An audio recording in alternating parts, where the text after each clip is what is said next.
Israel America जंग का भारत पर दिखा असर। विदेशी मुद्रा भंडार बचाने के लिए प्रधानमंत्री ने की अपील। पेट्रोल डीजल बचाओ और सोना 1 साल तक मत खरीदो।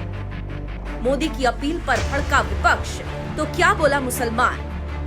कि साल भर तक घर में कोई भी फंक्शन हो, कोई भी कार्यक्रम हो, हम सोने के गहने नहीं खरीदेंगे, सोना नहीं खरीदेंगे। नमस्कार सर, क्या नाम है आपका? हाजी रियाज। क्या कुछ कहना चाहेंगे सर? प्रधानमंत्री मोदी जी ने जो जनता से अपील की है, जो आप लोगों से, जो हमसे अपील की है, उसको जनता कितना मानेगी, कितना नहीं मानेगी, क्या लगता है? क्योंकि विपक्ष भी कहीं ना कहीं अलग ही तरफ जनता को है वो ले जाना चाहती है, बहकाना चाहती है अपनी बयानबाजी से। इस पे क्या कुछ कहना चाहेंगे? माननीय मोदी जी ने जो अपील की है देश की जनता से, बहुत अच्छी अपील की है और जनता के हित में की है। जैसे कि अब लोगों के घरों में देखिए आप, 4-4, 10-10 गाड़ियाँ हैं और 10 मेंबर हैं घर के अंदर, तो 10 लोग 10 गाड़ी लेके चलते हैं। अब 10 लोग जब 10 गाड़ी लेके चलेंगे तो जाहिर सी बात है तेल फूकेगा, और तेल का जो आयात है, निर्यात जो है, वो सारा बाहर से आता है, खाड़ी देशों से आता है।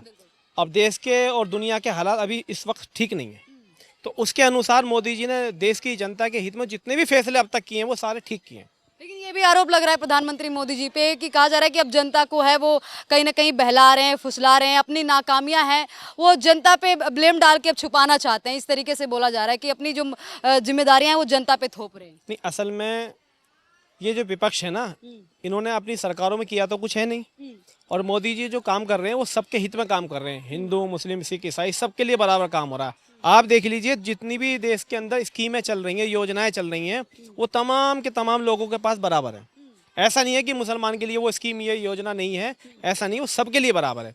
ये विपक्ष के लोग जो है मुद्दा बनाते हैं। अच्छा, क्या लगता है व्यापारी वर्ग को क्या इससे कहीं ना कहीं नुकसान हो सकता है इस अपील से? क्योंकि 1 साल बहुत बड़ा समय होता है, बहुत ज़्यादा समय होता है। 1 साल सोना ना खरीदने के लिए अपील की है, डेस्टिनेशन वेडिंग और विदेशी यात्रा, ऐसी बहुत सारी चीज़ों को लेकर मना कर दिया है। नहीं, ये बिल्कुल ठीक है बात मोदी जी की। अब देख लीजिए, विदेशी यात्रा पर लोग जाते हैं और बिलावजी लोग जा रहे हैं। माननीय मोदी जी ने देश की जनता के लिए अगर कुछ कहा है, मैसेज दिया है, तो ये बहुत बेहतर मैसेज है।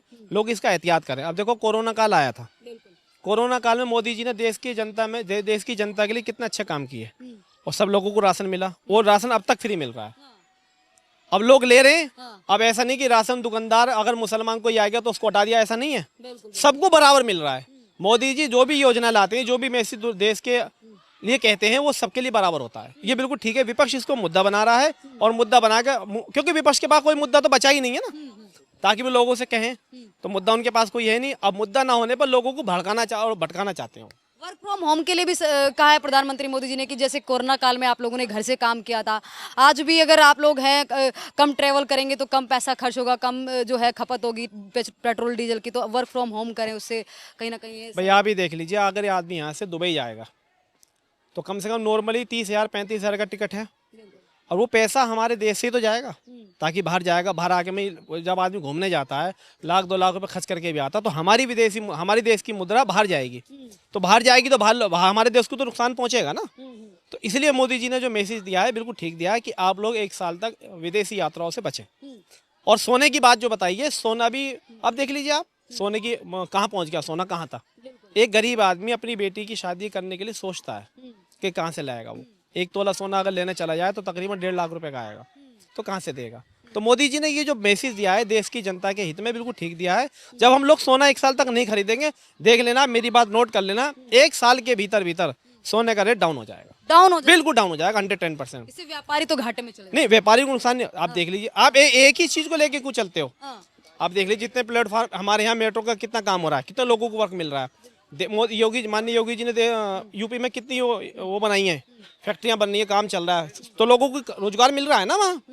मान लीजिए रोजगार तो मिल रहा है ना, तो ठीक है बात। बिल्कुल जो ज्वेलरी है वो बनेगी, तो कारीगर तो हमारे देश के ही है ना लोग, तो बनेगी, स्टॉक हो रहेगी, तो 1 साल बाद बेच लीजिए, कोई दिक्कत नहीं है, उसमें दिक्कत क्या है। आखिरी सवाल आपसे करना चाहूंगी, इस अपील के बाद क्या लगता है जनता है वो इनकी अपील को मानेगी? क्योंकि तमाम लोग हैं वो कहीं ना कहीं इस अपील को खारिज भी कर रहे हैं कि हम क्यों माने, हमारा क्या है, हमारे पास तो पैसा रुपया है, हमें क्यों मानना है जिनके पास। मैं तो देश की जनता से एक ही मैसेज देना चाहता हूँ, प्रधानमंत्री प्रधान सेवक हैं, और प्रधान सेवक का काम होता है पूरे देश को लेकर चलना।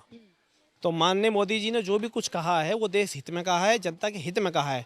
तो मैं भी यही एक रिक्वेस्ट पूरे देश की आवाम से ये कहना चाहूँगा कि माननीय मोदी जी की बात को जो है ध्यान से, तवज्जो से उस बात पर अमल करने का काम किया जाए। ऐसा कहा जा रहा है कि ये जो भी मोदी जी ने रिक्वेस्ट की है, तमाम लोगों से अपील की है, उसके बाद हो सकता है कई सारे लोग बेरोजगार हो जाए। जैसे जो सोना बेचने वाले जो व्यापारी हैं, जो सुनार कहे जाते हैं, उनके कहीं ना कहीं व्यापार पे असर पड़ सकता है। अब डेस्टिनेशन वेडिंग को लेकर के बोला है तो उस पर भी कहीं ना कहीं असर है। और कुछ चीज़ें ये भी है कि जैसे अब सर ये भी कहा है कि पेट्रोल पंप पे आप लोग पेट्रोल और डीजल का कम इस्तेमाल करिए, तो उनकी भी नौकरी है। ये सब चीज़ें भी कहीं ना कहीं खतरे। देखिए, बिल्कुल तो ख़त्म नहीं होगा, आप भी जानते हो कि बिल्कुल ख़त्म नहीं हो सकता। ये तो बेवकूफ़ी वाली बात है कि अगर यूँ कहे बिल्कुल ख़त्म। लेकिन हम जहाँ 100% यूज़ कर रहे हैं वहाँ 20% भी अगर एक बंदा कम करेगा तब भी बहुत सहयोग हो जाएगा। रही वेडिंग वाली बात, जितना पैसा आप वेडिंग में खर्च करते हो, इतना पैसा अगर आप 5 बच्चियों की शादी करवा दो ना, मेरे ख्याल से इससे बड़ा पुण्य का काम ही कोई नहीं है।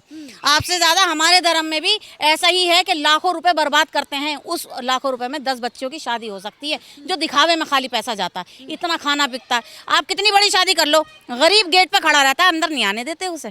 तो फिर क्या फायदा ऐसी शादी का? जब आप किसी गरीब का पेट नहीं भर सकते तो आपको ऐसा फायदा ही नहीं है दिखावे का। आपको वही का पैसा उन गरीबों के साथ लिए लगाना चाहिए जिनको वाकई ज़रूरत है।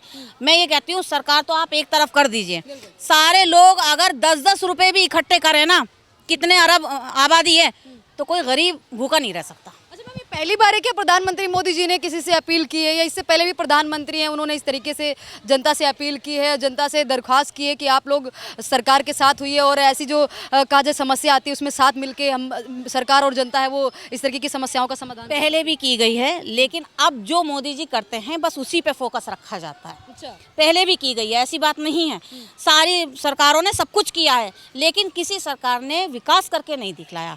आज हर बंदे के मुंह पे मोदी जी का नाम क्यों है? और मुसलमान वर्ग इतना जो भाजपा की तरफ चल रहा है, वो क्यों चल रहा है? क्योंकि उन्हें दिख रहा है कि कोई पार्शनैलिटी नहीं है, जो हो रहा है हिंदुओं के लिए भी हो रहा है और मुसलमानों के लिए भी हो रहा है, तो इसलिए वो कदम बढ़ा रहे हैं। ऐसी हरकतें करके ये सोचते हैं कि मुसलमान वर्ग जो है पीछे हो जाएगा।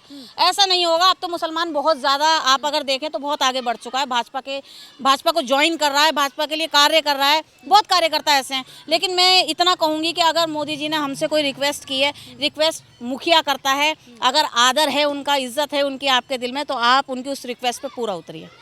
मुस्लिम समाज उनकी रिक्वेस्ट को और उनके जो कहा जाए अपील को मान रहा है? बिल्कुल मान रहा है। ये आप एक बार घर पे जाइए, अनाज मिल रहा है, नाज मिल रहा है, सब कुछ मिल रहा है, लोन मिल रहा है, हर तरीके से विकास का रास्ता खोला जा रहा है। अब ये मेट्रो स्टेशन खुल रहा है, एयरपोर्ट खुल रहा है, उनमें नौकरियां नहीं होंगी।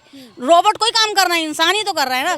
तो उसके लिए रोजगार का तो रास्ता खुल ही रहा है। तो आप खुद आंखें खोलिए और इतना दिमाग इन चीज़ों पे लगाने के बजाय इस पे लगाइए कि हमें किस उससे सुविधा हासिल हो सकती है। मैम, आखिरी सवाल आपसे बंगाल को लेकर करना चाहूँगी। बंगाल में बीजेपी जो जीती है भारी बहुमत से, शुभेंदु अधिकारी हैं वो मुख्यमंत्री बन गए हैं, कारण क्या रहा ममता बनर्जी को इतनी बड़ी हार का सामना करना पड़ा, वो भी लगभग 15 साल में सत्ता में रहने के बाद?